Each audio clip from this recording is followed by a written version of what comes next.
Welcome into episode 241 of the Skate Podcast. I'm Brian DeFelice, joined by Bridget Prue and Scott McLaughlin. Bridget and Scott, the Bruins fell to the Montreal Canadiens last night in Montreal. Let's waste no time and get right to our opening shifts. Well, they lost, so the sky's falling.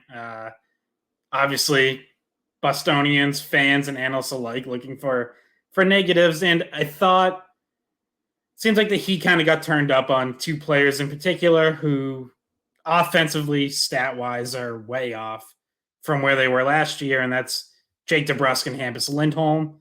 I wrote about them for weei.com for a column on Sunday.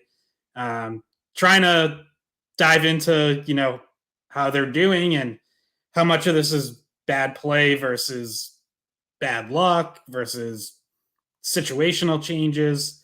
So we can get into some of that and, definitely interested in what you guys think of their play. But, it is interesting, though, how, they lose and people immediately want to kind of point the fingers at those two because they're the ones whose numbers are down, even though, in my opinion, they were doing things to help the Bruins win games, even though they weren't scoring points. So lots to get into with those two.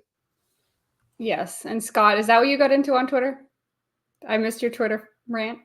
So, I mean, I just tweeted my opinion on Jake DeBrusk, which we'll get into. But yeah, there's a certain other reporter who clearly disagrees. Little teaser. Go check out Scott's Twitter feed if you want to know the Scott drama.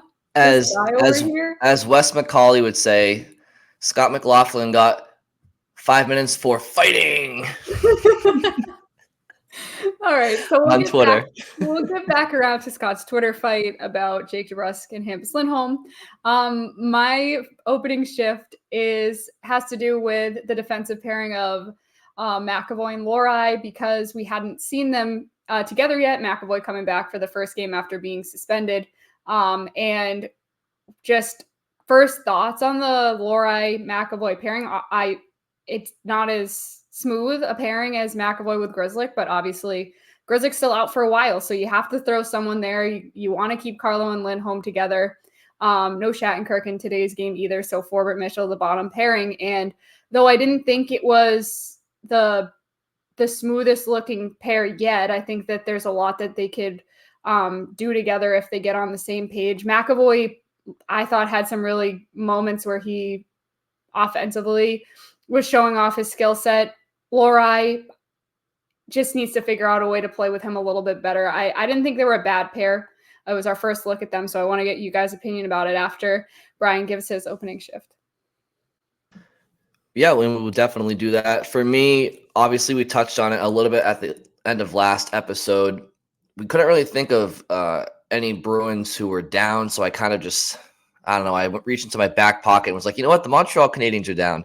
And the Bruins rivalry with them is down. And I kind of did a little bit of a deep dive, not a Scott McLaughlin deep dive, but like a little Brian deep dive. I wasn't the deep end. I was just, on the steps in the shallow one. But I saw that in their last 20 games, the Bruins were 17-2-1 versus Montreal, dating back to February of 17, outscoring them 76-38 in the process. So obviously 2-1. And so it's just been a time where the Bruins have been up, Montreal's been down.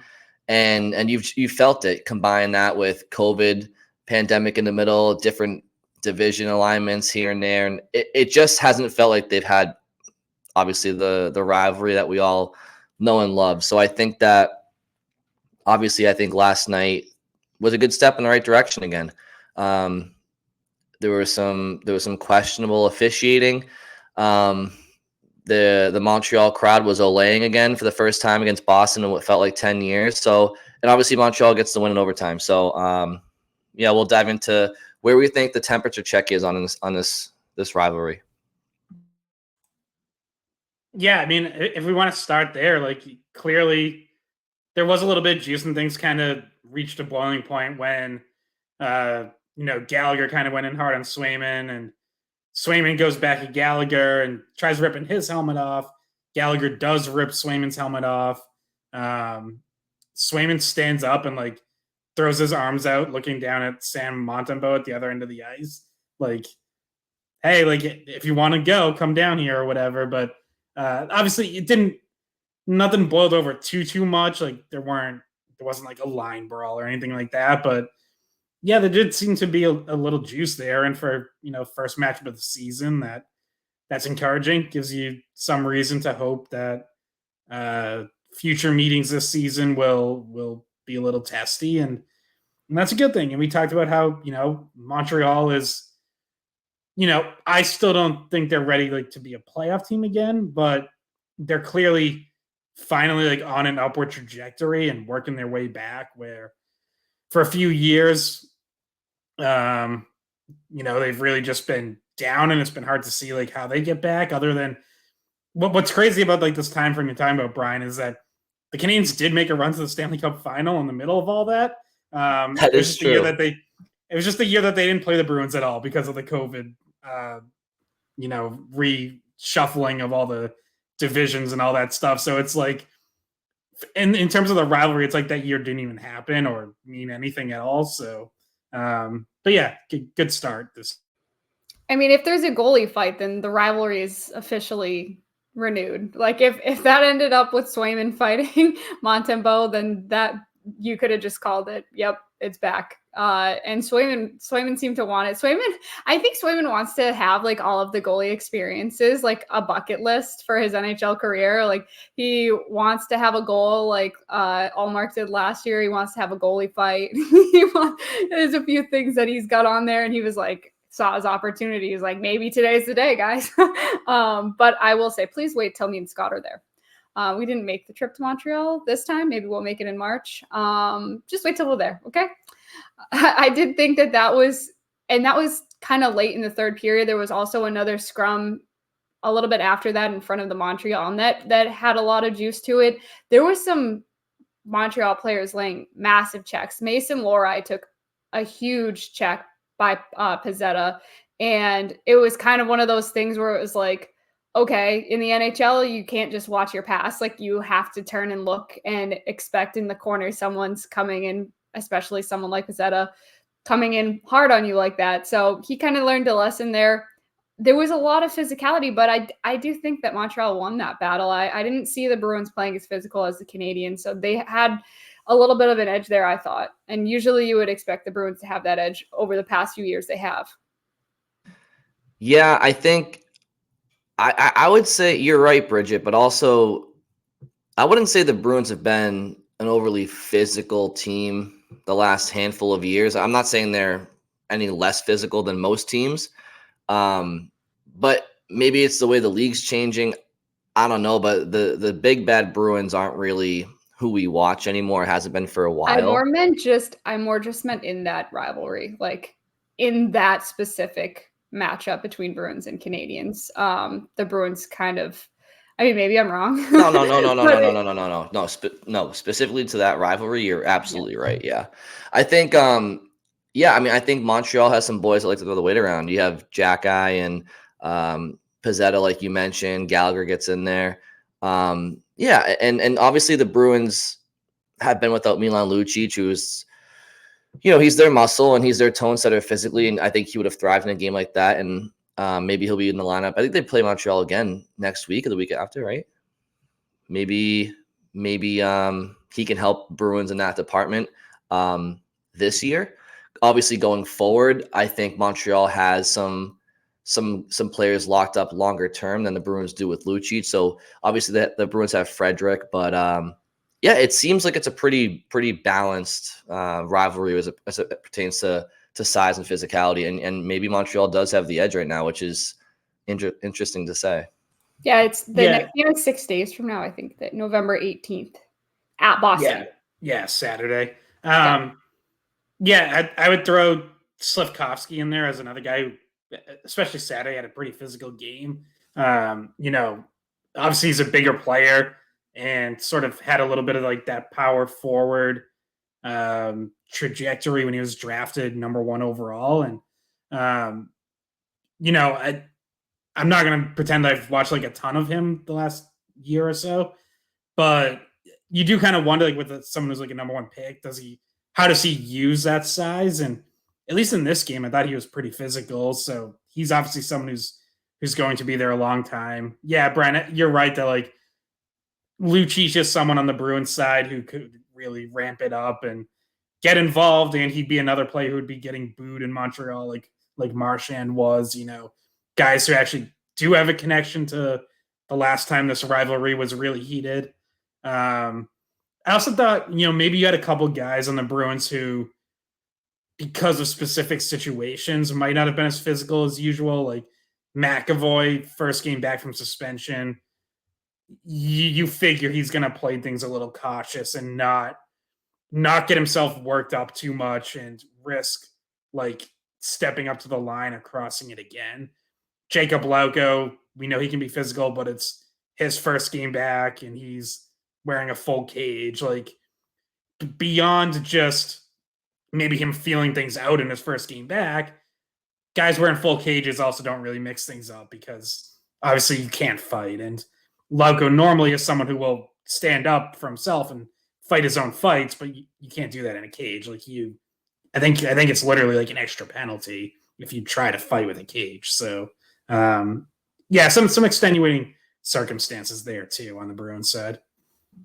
But I will say, as it pertains to Jeremy Swayman, I think I understand, and we've talked about it ad nauseum, and I'm sure we'll do it again at some point.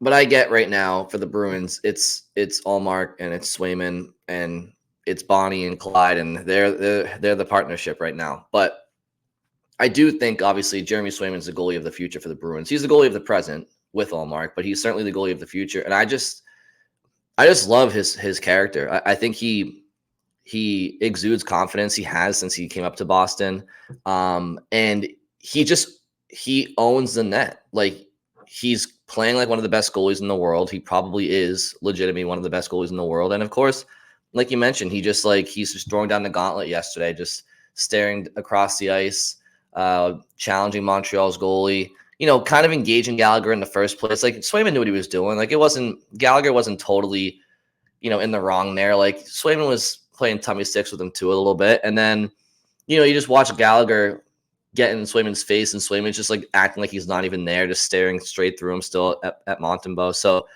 I just think that obviously Boston fell in love with Tim Thomas. Tuukka Rask was very polarizing, has the best statistics in the franchise's history, but people didn't necessarily love his demeanor or some of the big game moments that he may have faltered in. But I just see Boston falling in love with Swayman, both between the pipes statistically and his personality.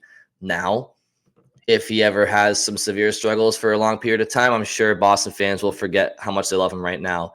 But I just think he's an awesome personality and a great player, obviously. He comes up in my circles all the time because I'm around the college hockey game a lot. And a lot of the times he'll come up in my broadcasts because if we're talking about how good Victor Osman's doing at Maine this year as their netminder, it's like, okay, we're making comparisons to Jeremy Swayman. Like, he comes up a lot. He's liked in New England. He was liked since he was a college player. He has a very likable personality, so that all helps him. And then when you see him just fully leaning in to wanting to have that intensity and that rivalry against the Canadians, and just in general, the intensity that he brings, he's somebody that fans trust to always give it his all and have the right attitude. So just a combination of a lot of things for him that have made him a crowd favorite for sure. Did you guys have anything else you wanted to say about Swayman or the rivalry? Well, first off, how about the Maine Black Bears officially back this season? I had a really interesting conversation about Jim Montgomery actually the other day, because Jim Montgomery was the captain of the team when Maine won the national title. And so one of the broadcasters I was talking to from Northeastern, who's been around for a long time and was around for that team, said that Jim Montgomery played the entire third period in the national championship game. Like, he said that's probably the most time on ice I've ever seen from any college hockey player. And he was saying Jim Montgomery used to get so much ice time up at Maine. So him and Swayman have that connection too. Yeah, I think you can watch like that third period, because I think he had a hat trick in the third period of the national title game. You can watch, like, there's a lot of highlights of that Maine team on YouTube.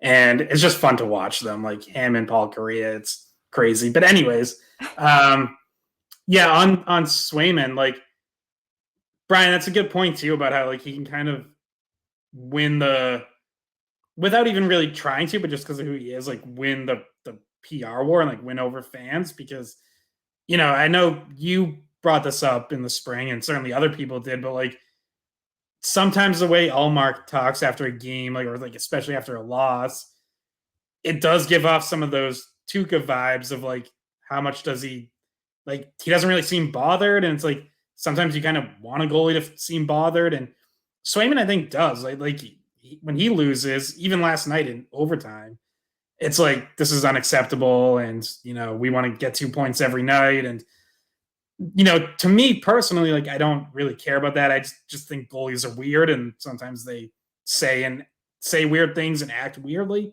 But I do definitely think like Boston fans, fall more for Swayman's approach when it comes to something like that. And this was the first game of the season that Swayman's given up more than 2 goals, and I would say 2 of them certainly not his fault. One's a screen that he had no chance of seeing. The one in overtime is a defensive breakdown and scramble, and the puck pops out, and it's just desperation time at that point. Maybe the Gallagher goal, he should have had better rebound control, but I don't know if he totally saw that one either. He said after the game he thought it was stoppable, so I'll take his word for it. But there was certainly a screen on that one as well. So yeah, I just think Swayman is such a gamer, and I remember last year thinking that in defeat in Game 7 because obviously Ullmark got the start in the first 6 games of the series, right? I'm not wrong about that. It's been a little bit, but right? Yeah, Swayman only played like 5 minutes when he came into one of the games. I think it was like Game 5 or something. Okay. But yeah, Swayman only got to start in Game 7, and he mentions this like very often. He brings it up. And he's like, I never want to be in the net for a Game 7 loss ever again. It's never going to happen again. Well, just to jump in there, he also said the same thing after Carolina the year before. So, true. 2 years in a row, he said it. So, but like to analyze the personality difference, because we actually get to see it.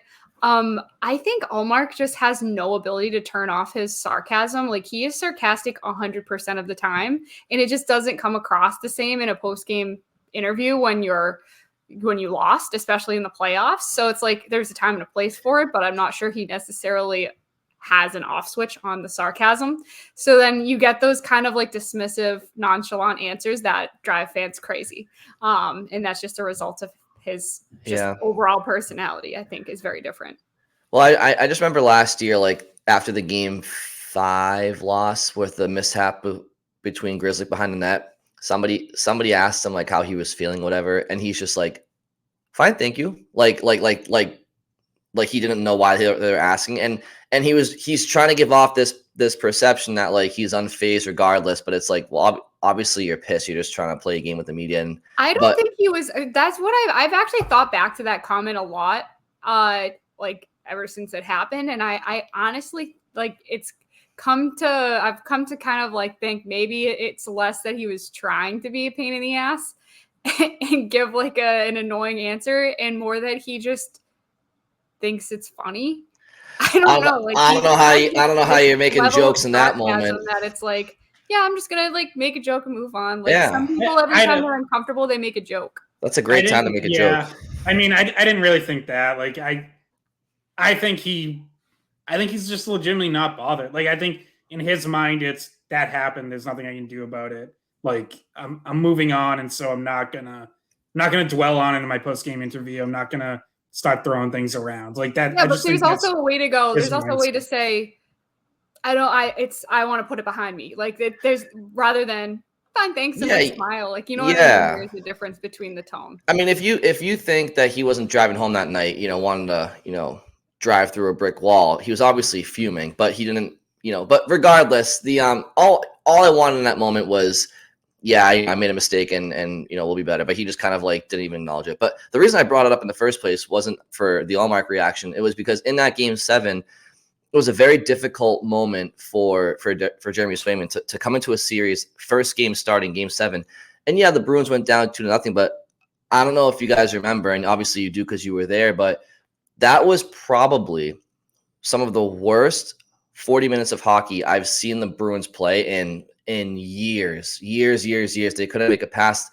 The reason that the game wasn't 6-0 after 2 was because of Jeremy Swayman. So he's just a gamer. I think he's an awesome player, and he just kind of helped play a role in igniting any sort of 2023 Bruins-Canadiens rivalry spark. By the way, on Swayman, we didn't touch on this in the last pod, but I think it was after one of the Bruins' recent games. I was watching one of the late games on ESPN Plus, and Kevin Weeks between periods said that if he was the Oilers, Jeremy Swayman would be the apple of his eye.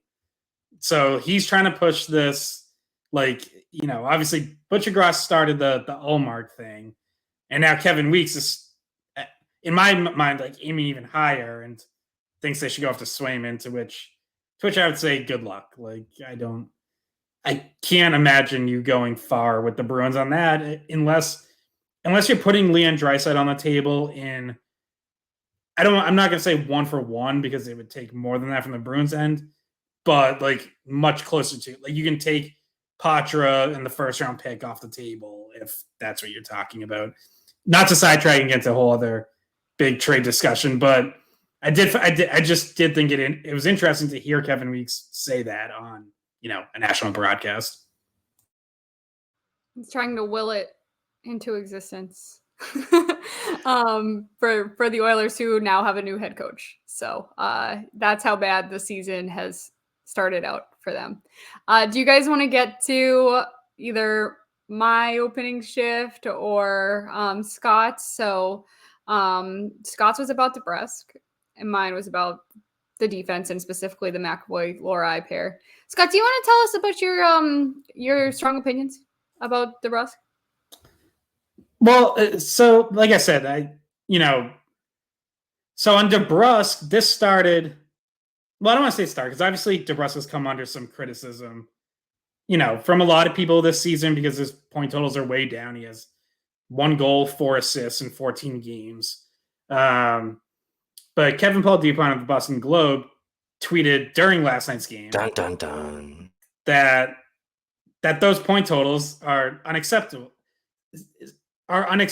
So he didn't directly say that DeBrusk's play is unacceptable, but just sort of vaguely said unacceptable. And I didn't even tweet back at him, but I just wanted to make a point that because I'd already dove into a bunch of stuff on DeBrusk because I was planning to write about him anyways. And when you boil it down, it's the biggest differences between last season and this season for him statistically are his shooting percentage is way down. It's 3.4% this year.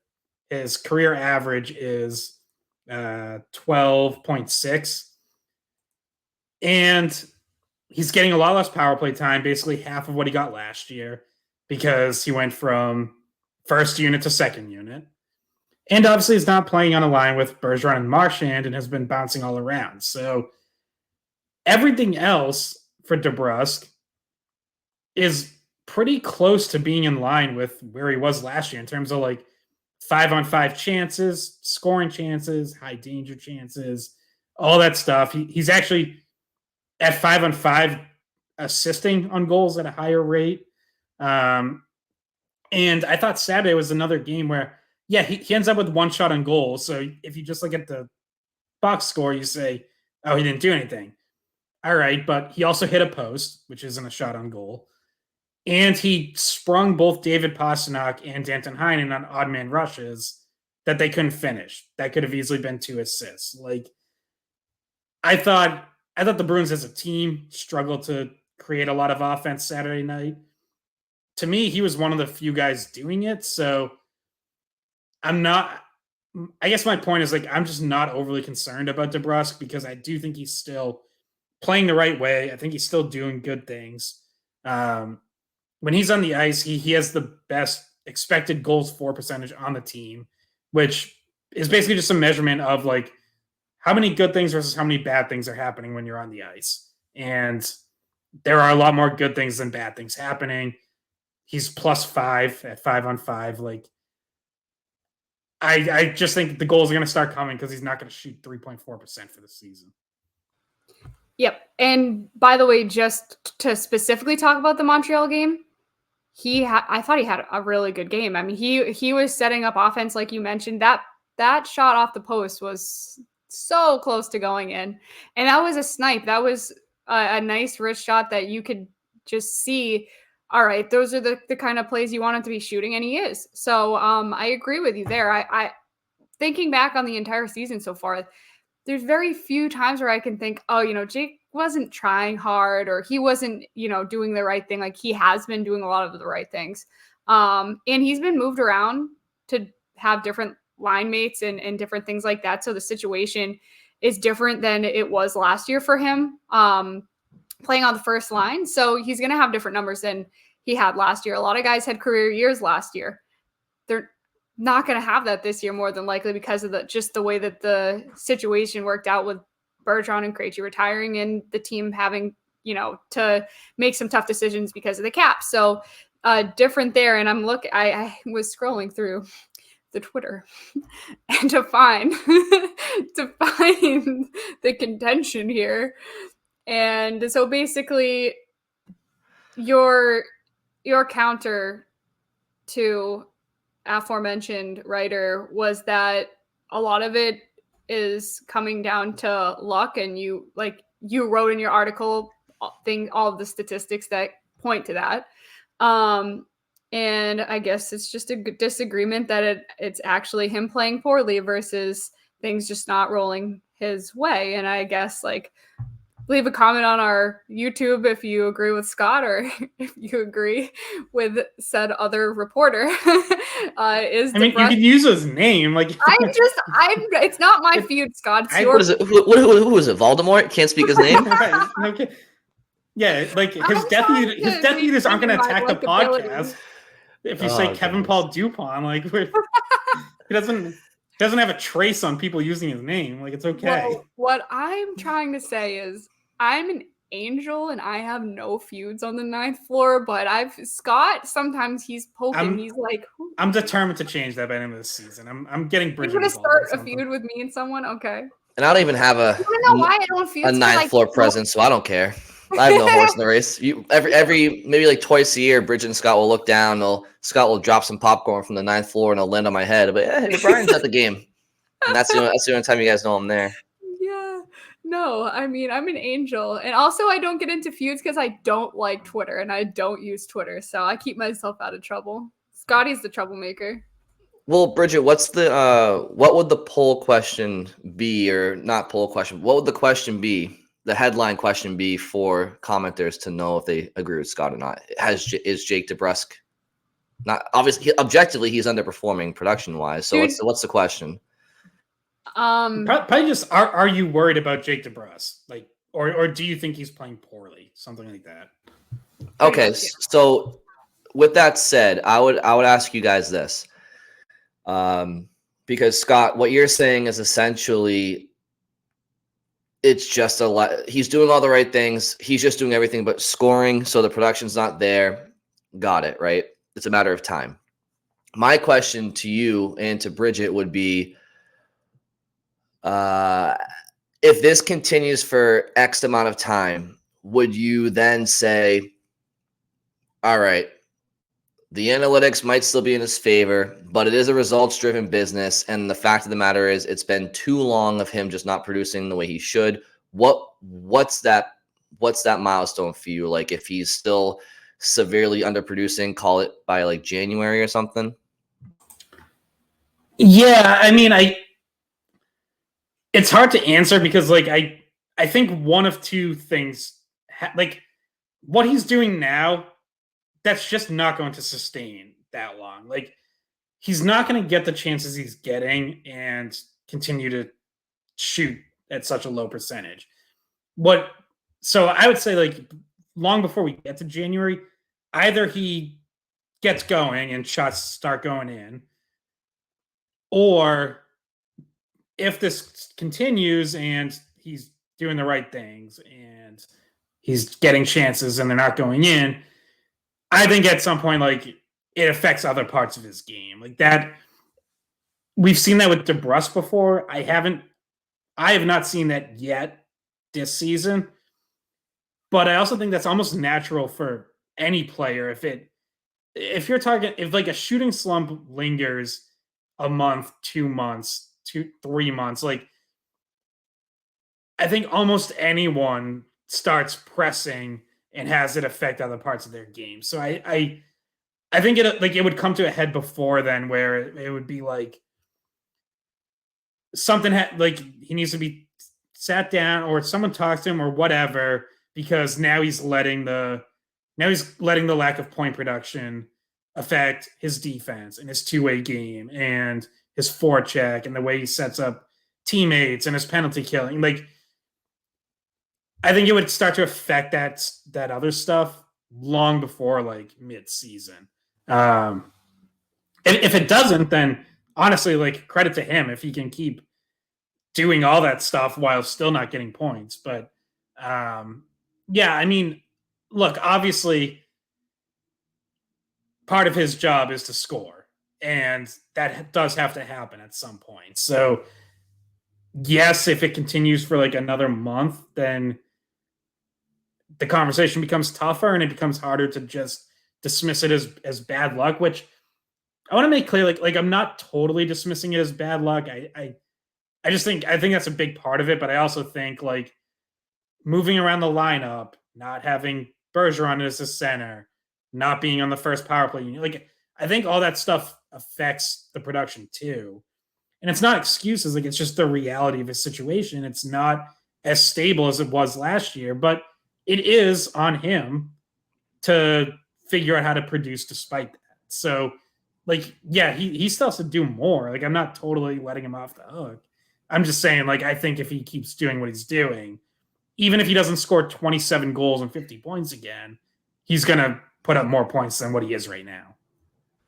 And I think the word that set you off was unacceptable, probably because I would not call his play unacceptable so far.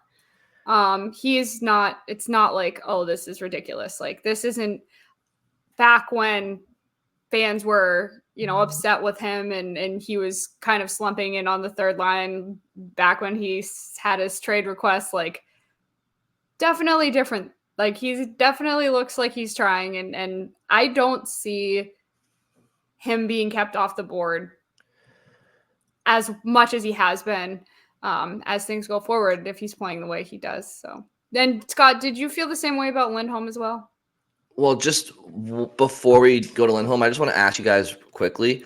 Would you guys say, based on talent and experience alone, that Jake should be driving offense alone on a line? Like, I know you guys have mentioned he's bouncing around and there's lack of chemistry and there's a lack of consistency with his line mates, but would you say, based on his skill set and the fact that he's 27 years old, that it's fair to expect him to obviously, look, take the first month aside. Let's talk about going forward, right? Going forward, should we expect him to be somebody who's capable of driving a line? I think so. I don't see him as the type of player who is like by far the best player on his line and drives it, but he has to help do that. Like, he has to do it for certain games, and he has to be the best player on a number of shifts every game. Like, that's totally fair. And I think we've seen him do that. I mean, so a lot of the response that I got to the article I wrote on Sunday was like, well, he's not with Bergeron and Marchand, and he needed those two to lift him up. And obviously it helps playing with those two, but I think that's a little unfair and dismissive of how good DeBrusk himself was last year. Because I thought there were times when at 5-on-5, not talking about every situation, but I thought there were times last year at 5-on-5 that he was the best player on that line. Like, Bergeron and Marchand did not have the best 5-on-5 seasons of their careers, at least offensively. Obviously, Bergeron's defense was still out of this world, but their 5-on-5 offensive production dipped for both of them. So I also don't think it's fair to just say like, well, he depended on having Bergeron and Marchand, and now he doesn't have them, so he's back to, the player he was 2 years ago when Cassidy was healthy scratching him. Like I don't think that's what's happening. Like as Bridget said, like this to me is different. This does not look like the same player, because that DeBrusk, it was easy to see him like miss defensive assignments or let up on the forecheck and not be aggressive. Like you could see those things, and Bruce Cassidy benched him as a result.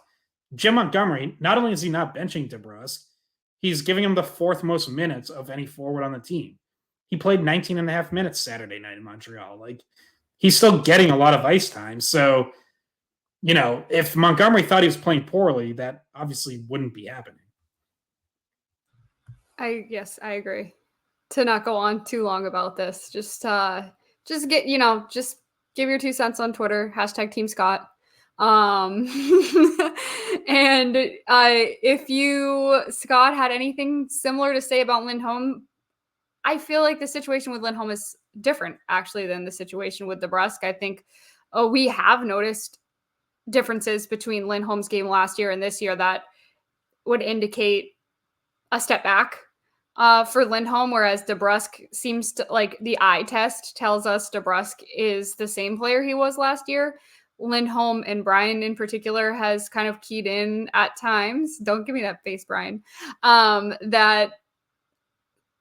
it's probably because he had such a good start to last season. The bar was kind of high, and then he's underperformed a little bit this year. So just thoughts on that from both of you. Is it the same situation as DeBrusk, or is there more blame to go on Lindholm?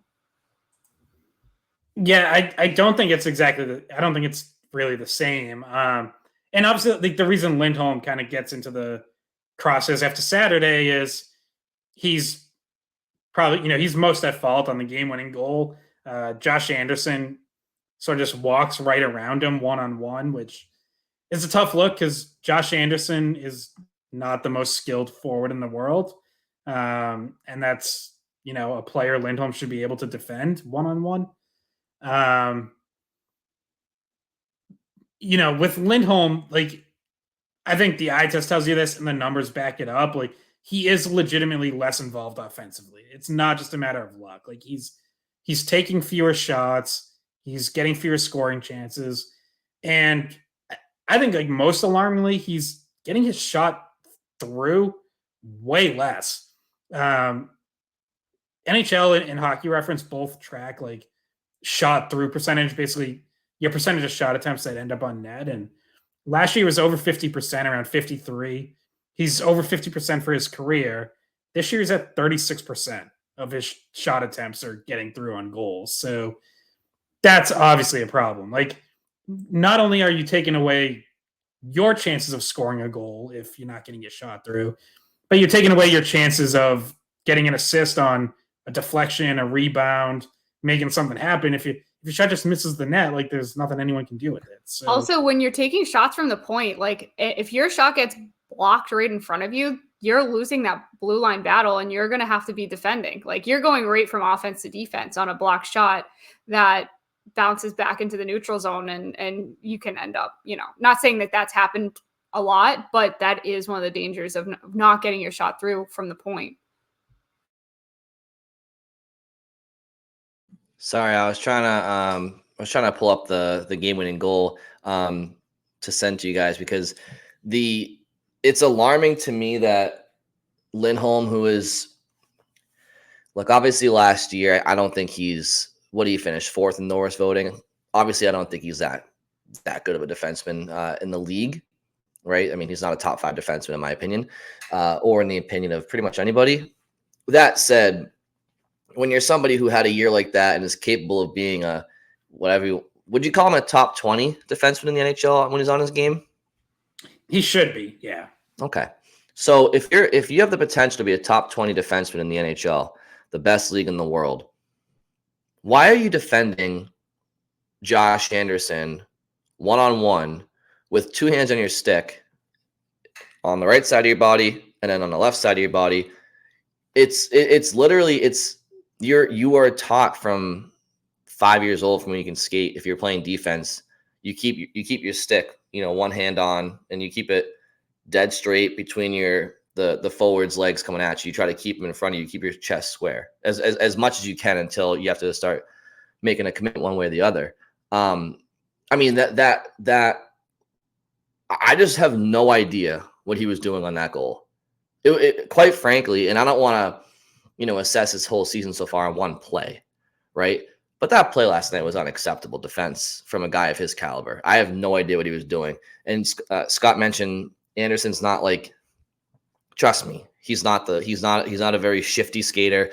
He's probably 6'5". Lindholm's 6'5". Those are two big boys. To get twisted like that, like it's like Connor McDavid coming down on you, is just unacceptable. Just terrible stick positioning and but anyway, aside from that play, you see a lot of people that cover the team that mention, as Scott's, well, I don't know if Scott said this exactly, but Lindholm's getting a lot of defensive zone faceoffs and assignments, and he's not getting power play time like you guys mentioned. So there are logistical reasons why the offense isn't there right now compared to last year, where he was on the first power play unit in the absence of McAvoy. He was getting all those meaningful minutes on both sides of the puck. Still, he has to be better. And somebody can sit there and give me the analytics all they want about how he's been great defensively, or at least, above average. And that's great. But you got to be a difference maker when you're a player of that caliber. You have to be a difference maker. There are some players that can get away with just doing their job, and then there are other players that need to do their job and then some, and he's one of those and then some players, in my opinion. The silver lining is I would much rather him play the best hockey in the spring as opposed to right now, because last year he played stellar this time of year and did not have a great spring. So I don't want to fall into the trap of over assessing every 10-game segment for each player. I would say that there's a lot of season left, and there's a lot of time for these guys to improve, and you want them playing their best hockey months from now. But right now, he just hasn't been good enough for my liking. Yeah, and the fact that Montgomery uses him and Carlo as a shutdown pairing is relevant. Obviously, like, they're seeing the majority of opponents' top lines. Lindholm is starting more shifts in the defensive zone this season than he has any other season in his career. Those are factors, but look, he's on pace for like 12 points right now. Like that's going to be unacceptable no matter what. Like that, you still have to be more involved offensively, even if he's not a 50-point guy, even though he had 50 points last year. Like, I never expect him to get back to that, but he has pretty consistently been around 30 or so throughout his career. And, I don't think there's any reason why he can't be in that neighborhood. And obviously right now he's got 2 through 14 games. So he's way off the pace. I think, yeah, again, like if you dive into some of the analytics, like he's a -1 in traditional plus minus. He is actually a +3 at 5-on-5, which is important to note because, plus minus isn't just 5-on-5. It's also 4-on-4 and shorthanded goals against and extra attacker and empty net situations and all that stuff. But yeah, really, no matter how you slice it, like, they're going to need him to be more involved offensively. We've talked about things that Montgomery made a point of emphasis. He said he wanted defensemen even more involved offensively this season, especially in the offensive zone in terms of using the point, defensemen getting their shots through, moving down the boards more, getting lower in the zone. Lindholm hasn't really been doing that. Now, as much as you can want to sit there and say, like, well, because he starts in the D zone, maybe there's less opportunity to do that, but it's not like they're spending their whole shift in the D zone. Like, they're still spending a lot of time in the offensive zone because they're doing such a good job defensively getting out of the zone. So he's still getting opportunities down there and has to be better when he is down there. Like, as we highlighted with like not getting shots through. It's like that's fixable. That's something he should be able to improve. So you can start there, but there's obviously so many other parts to it. But yeah, so it's a little different from DeBrusk. I would still say, in my mind, overall, he's not. I can't say he's hurting the team. Like he's still a plus player. The like expected goals and scoring chances and all that are still in the positive, but he should be making more of an impact than he has. Just the one last thing I'll say about Lindholm is that he has the opportunity to get involved in the offense more. He has the luxury of being able to do that on a pair with Carlo. Carlo's a guy you can trust back at the point if you want to rotate low and try to get involved in the offense a little bit more. Carlo is more of the defensive defenseman on that line, so Lindholm has to be leaned on for more of the offense there. So he kind of has a luxury that a lot of guys in the NHL don't have, where his partner is just so good defensively, in that you're not looking to Carlo for that kind of offense. So it has to be Lindholm. Can you guys answer a question for me? I just am blanking for some reason, because last year the Bruins not only started the season without McAvoy, but they also started without Grzelcyk for probably 3 weeks or so. Obviously, you had Lindholm and Carlo, but I don't think they were together. And Forbert, you had Lindholm, Carlo, Forbert, Zaboral. Who rounded out their top six to start last year? Lindholm was playing a lot with Clifton early on. Oh, Clifton, I forgot about that. And they were great together. Yeah, that's right. Yeah, but it was in. This is part of it too. Is like that was a more offensive role. Like they were getting more ozone starts, and Lindholm was on the top power play unit, and that was obviously when McAvoy was out. That was when he was the hottest that he was his whole career offensively. And by the end of the year, he wasn't into a similar role as he is now. Like Lindholm Carlo did become this matchup shutdown pairing last season, and Lindholm's offense, dipped a little bit the second half of the year, but it was still much better than it is now. So it's like you can't even say like, oh well, even last year, like he didn't have much offense when he got this role. Like, no, it had dipped from where it was at the start of the year, but it was still better than this. So like we've seen him do it. Like, it's still there somewhere. Who was the sixth defenseman? You had Carlo, Lindholm, Forbert, Zaboral, Clifton. Who would the sixth guy have been while those two guys were out? Why am I blanking on who it was? A Sean? No, it wasn't a Sean. Not to derail the podcast, but I'm just like, why could none of us think who the sixth defenseman was last year when Grzelcyk and McAvoy were out? Had to have been somebody down in Providence, right? I don't know. We're stumped. Answer on Twitter for us. Well, no, I have it in my notes, but it's just so far back that I can't. Like Scott is going through. No, it was a lot of fun. I can't believe you forgot this, but Mike Riley, he played early on. Oh, and yeah. Anton Strahlman got 8 games. Oh, remember the Anton Strahlman experience? I thought he was the dark horse for Norris last year when he started. That's right. How could I forget Mike Riley and Anton Strahlman? Okay.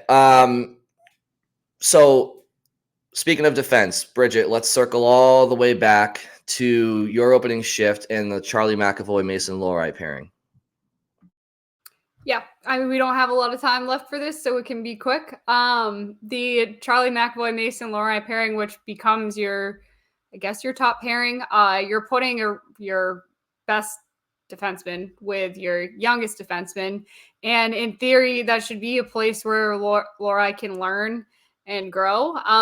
I think there's still chemistry to be had there. I don't think they had a terrible first game together, and they also didn't look like the smoothest pair. And I wanted to get you guys' opinion on it too. Yeah, I would agree. I mean, right off the bat, it looked so promising. That first shift, Lohrei jumps right up into the offense. He actually had a chance to shoot in the slot, and I was thinking oh, he's got to shoot that. Almost losing control, but the Bruins get it back, and then McAvoy takes a shot that Zacha tips in. So all worked out very well in the end. But then you didn't see as much of that as the game went on. And I thought there were times where they were stuck in their own zone a little bit. And that's where Lohrei, obviously needs the most work. I didn't see as many like glaring errors from him as we've seen in some other games. So I did think he was playing a little more sound hockey. But yeah, if those two can get more offensive zone time, and maybe that's a matchup thing, maybe it's what forward line they're out there with, maybe it's just where you send them out for faceoffs. I do want to see like what they can do with more ozone time, because obviously they're two very skilled offensive players who can make things happen, not just for themselves, but setting up teammates. So I thought you saw that in like a couple flashes Saturday night, but not as consistently as you want. I think that McAvoy and Grzelcyk have a higher floor. I think McAvoy and Lohrei have a higher ceiling. And I think that obviously there's a lot of work to be done to see that ceiling. I think Lohrei needs to, and this is a difficult ask, but he needs to play with some of that confidence and swagger. I think he probably should be. I think maybe he's overthinking just a little bit. He's not trusting his instincts right now. I think he's just trying to not make too many mistakes and whatnot. So I thought they were good. I did like, Bridget, you mentioned earlier on in the podcast, Michael Pezzetta kind of tuned up Lohrei a little bit, and arguably could have been an interference call, but lesson learned: don't admire your passes. And what I liked about it was that he hopped right back up and got back into the front of the net. But yeah, I think McAvoy was out for a few games. Lohrei is still learning the ropes. So yeah, I would nothing new than what you guys mentioned. By the way, like, did you see Lohrei's face on that hit by Pezzetta? One of the Nesson replays, you could kind of see his face, and it was sort of like a oh crap, like can't believe I let that happen type reaction. Which again, like, you're right, like, hey, at least he hopped right up and wasn't hurt and didn't let it happen again. So good response for a play where, yeah, again, like, wake up call, gotta be a little more aware there. Somebody else I wanted to ask you guys quickly about, Bridget, I know you have to go. Any thoughts on Matthew Patra? A little bit of a quiet, slate of games here for him. Not going to call it a rookie wall because it's just part of being in the NHL. But do you think he's been making things happen despite some production as of late? I think it's been.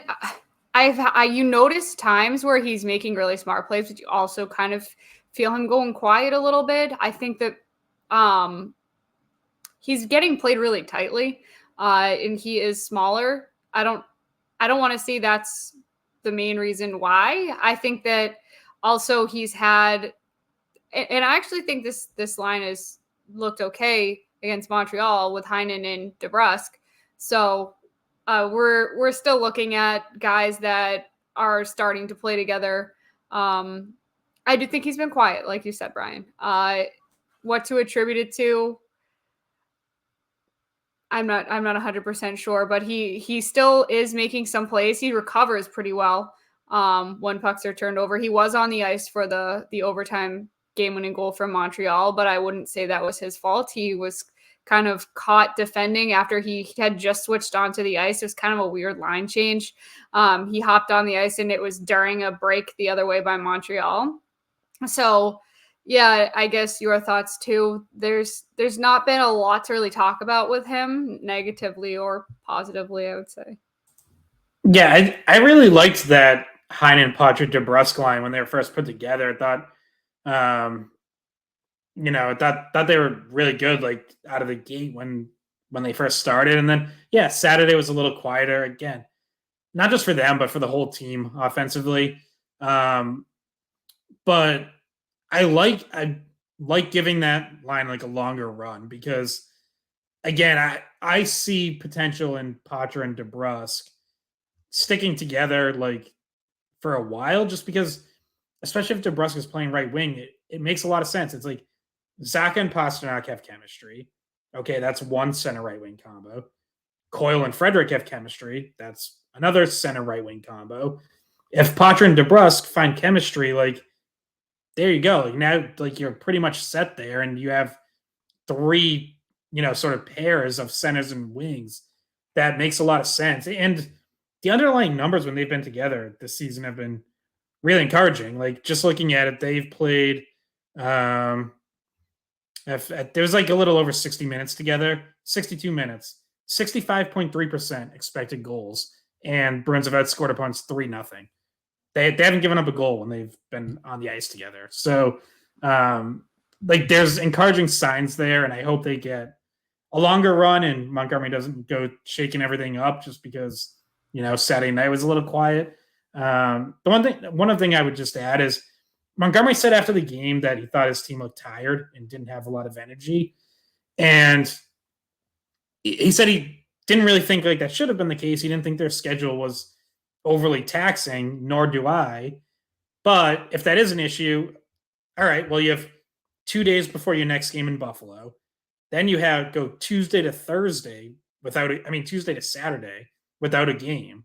So there should be plenty of time to recuperate this week and guys, be able to find more energy. And I did wonder if maybe part of that was maybe some of the young guys like Patra and Lohrei in particular, did they not hit a wall in terms of the season, right? It's still way too early for that, but hit a little mini wall that just kind of naturally happens in the course of a young player, like getting his first taste. So you mentioned, Scott, the Bruins are off until Tuesday, and then they're off until Saturday. So obviously you're listening to this episode on Monday, and we will have another episode on Wednesday after the Sabres game. Maybe Friday we do a mailbag episode. Maybe we'll answer any and all questions that you guys have for us regarding the Bruins for the first month plus of the season. Does that sound like a good idea? Mm-hmm. That sounds like a great idea. And also, wait, I need people to help me decorate. I have a new room. Wait, I'm going to put myself full screen. I have a new setup, but I don't have anything here. So any suggestions on what I should put in the background? Not that you guys really see it unless I do this giant view of myself, which I'm loving right now. But if anyone has any ideas of what I should do with this blank wall that I just put together, let me know. Can I get a full screen view of Scott real quick, please? Yes. Yes. Now we're talking. Wait, what do you got back there, Scott? I see Scott's like Bruins license plate and then some sort of bobblehead, some hats, of course, bottle of wine in the background, whatever that is. There's a couple steins up there on top of the refrigerator. Oh, okay. Really see them, but is that a signed Jake DeBrusk jersey behind you, Scott? The Bruins license plate, that's a gift from my real estate agent when I bought the place. Oh, cool. And there's Brian. And then hey, Brian. And I'm inside of IKEA right now. So help. I thought you were gonna ask people to send you stuff. I didn't know you were just asking for suggestions. I'm not giving anyone my address, so no. But so just reiterate, Scott, Bridget. Best place to send questions. Yeah, I think a mailbag would be a great time to do it on Friday. Yeah, at the Skate Pod on Twitter, skatepod@weei.com, email, or comment on the YouTube videos on WEI's YouTube page.